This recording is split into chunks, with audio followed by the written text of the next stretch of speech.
Although Redstone is celebrating its 40th anniversary this year, to understand our history, we need to go back a few more years. Over 100 years, in fact. In 1915, a group of Greensburg women convened with the goal of establishing a home for the aged. After raising funds, they were able to purchase the 17-room house on West 2nd Street in downtown Greensburg for $9,300. The house, it is said, had modern conveniences. By June of 1917, 7 residents called the Greensburg Home for the Aged home. The group of women continued to raise funds to support the home, but in the fall of 1918, their efforts, including a fundraising social, were brought to a halt due to the historic influenza epidemic. It was noted that no cakes or sweets were served for a period of time due to the sugar shortage caused by the pandemic. History sure has a way of repeating itself. Back in March, which was 8 or 9 months ago now, I can't even keep track, we had what we thought was maybe, a couple of weeks of issues with the pandemic. It turned into a much longer period of time. Our team has been incredible. They wear PPE every day. They come to work. They stand in the gap between residents and families. They hold hands. They do window visits. They offer Skype visits. They help each other. They lift each other up. They're tired, but they're strong, and it's a great thing to see. In time, the crisis passed, and the home flourished thanks to generous donations and a loyal band of supporters. By 1962, the home had reached its maximum capacity of 25 residents. An important principle was established. Once a resident came to call this place home, this would be home for life, even if they had no money left. Well, this is going to date me, but I remember when I was a little girl, so it was probably the early 1970s, and our church would go Christmas caroling in what was the original Home for the Aged down on 2nd Street. And I remember women, and I think it was just women who lived there at the time, and that they loved the kids to come and sing, and it just felt like home. As a child, I felt like I was going into the home of these wonderful women and spending time with them as we Christmas caroled. And so it's just so interesting in my life to come full circle and to be spending this portion of my life working at Redstone, working in charitable care for Redstone, and having those childhood memories of singing those carols with those women in the original home that was Redstone all those years ago. I think the forefathers of the organization really did a great job of creating a foundation of identifying those in need and determining the way to provide them care and services, as they did with the Greensburg Home for the Aged. And so in 2008 or so, when the strategy committee looked ahead to see where is senior services going to be in the next 10 to 20 years, it was evident that that senior services in a community setting, in a home and residential, was not going to be able to handle that generation in its entirety. I've seen Redstone Highlands move in a couple different directions. Primarily, Redstone at Home, which is the way we now serve people not as residents in our communities, but in their own homes. And that is home health, home care, and hospice. Early in 1974, a sad but not unexpected word came for the women who lived at the Home for the Aged. The home was ordered closed by the state. It did not meet stringent new regulations concerning fire and accessibility. It is noted that the ladies accepted the inevitability of change in good spirits. Over the years, the home had developed a solid relationship with the First Presbyterian Church of Greensburg. Their pastor, Reverend John Purnell, approached the Presbytery of Redstone and asked them to consider the development of a new home for the aged. Fortunately, the Presbytery agreed and the planning began. Attorney and Presbytery official John Knoll convinced Mrs. Margaret McKenna, owner of the 18 acres of land north of Greensburg, to donate property. The deed for the donated site listed the fair market value as $45,000. An energetic team of 3, attorney Bob Lightcap from Latrobe, Westmont United Presbyterian Church pastor Reverend Robert Gordon and Johnstown coal operator John Cates began developing plans for construction of the new facility. The cost would be over $2.5 million. Support from churches, individuals, and a loan from the Johnstown Savings Bank brought the dream to reality. The big day was February 10th, 1980, the opening of the new home and the 40th anniversary we celebrate in 2020. Of the 7 earliest admissions to the home, 4 were previously displaced residents of the old home for the aged. Mission accomplished. The goal of this new facility was to provide quality housing to serve the needs of the elderly in the presbytery on a price-competitive basis.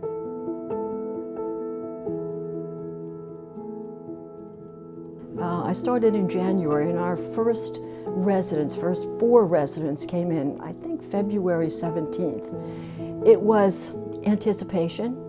It was, in some ways, the realization of what I think the Greensburg home of the Redstone Presbytery, which it was known at that time, had intended it to be.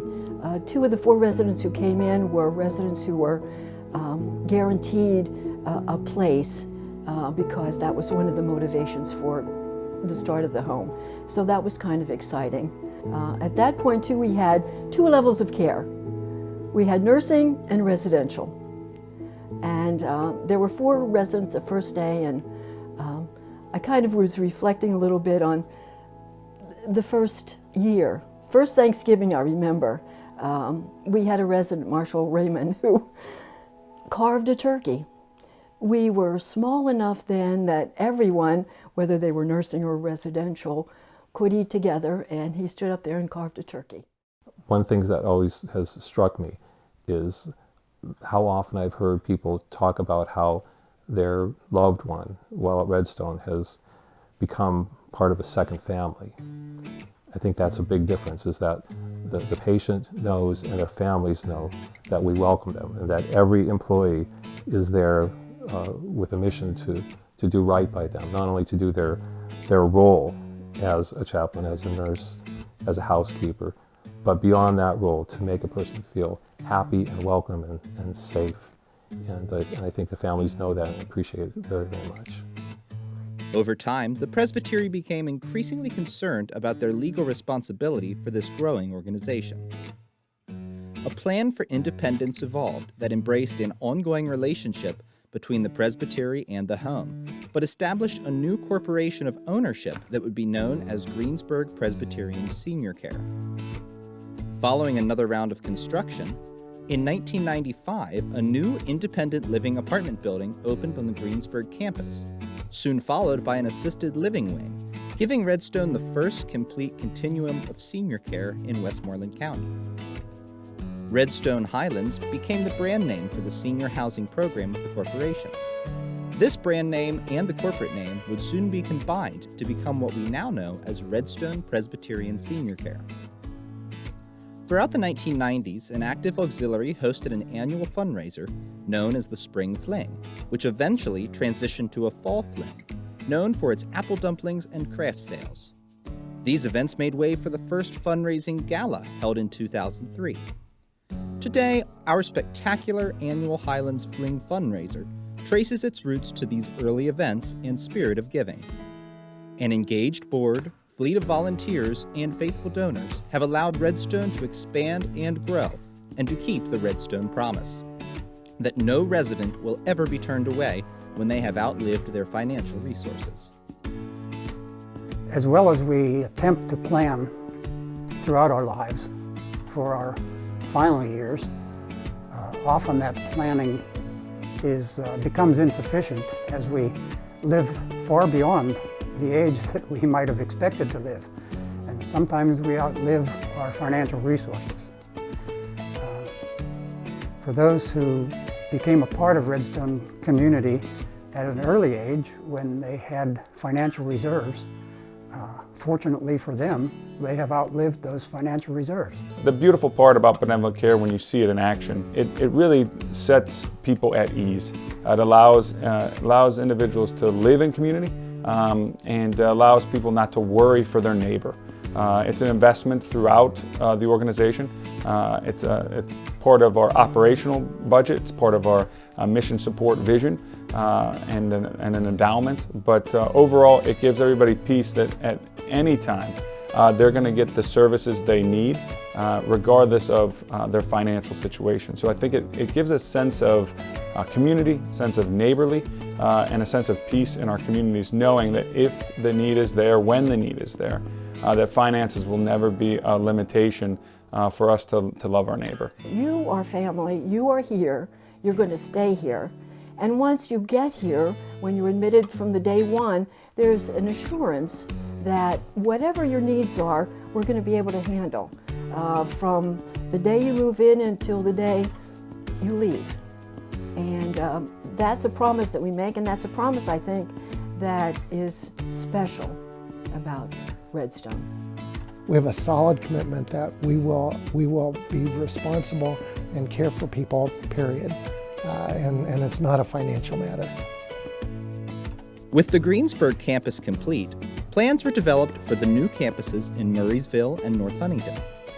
In North Huntington, a 142-acre property along Lincoln Way, known locally as the former Menzie Dairy Farm, was acquired.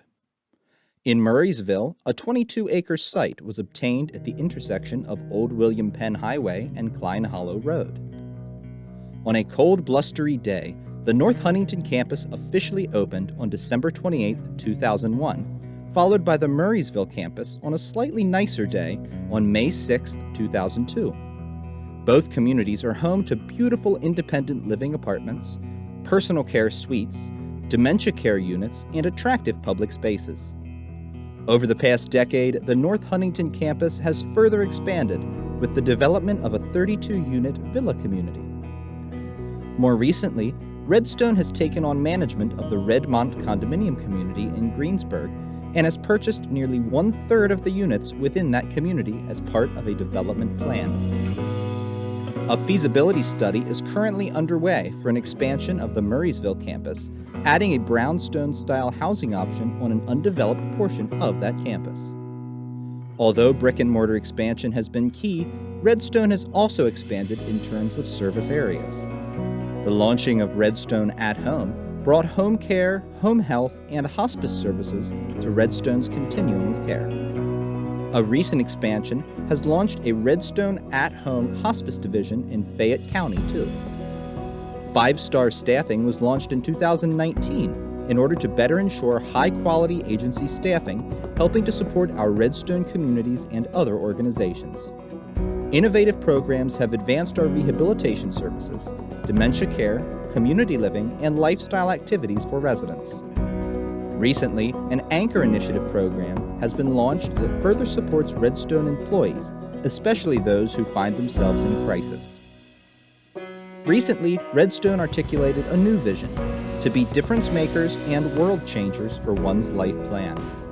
The past year in particular has been challenging, but Redstone has endured and risen above every challenge. With gratitude to God and with thanks for the roots that gave birth to Redstone Presbyterian SeniorCare 40 years ago, we are grateful for the honor and privilege of caring for seniors, for a dedicated and strong workforce, for a generous and supportive legion of volunteers and donors. Redstone has been blessed to be a blessing. May God's providence continue to be with us as we embrace the future with tenacity and hope. What makes Redstone special is truly the people.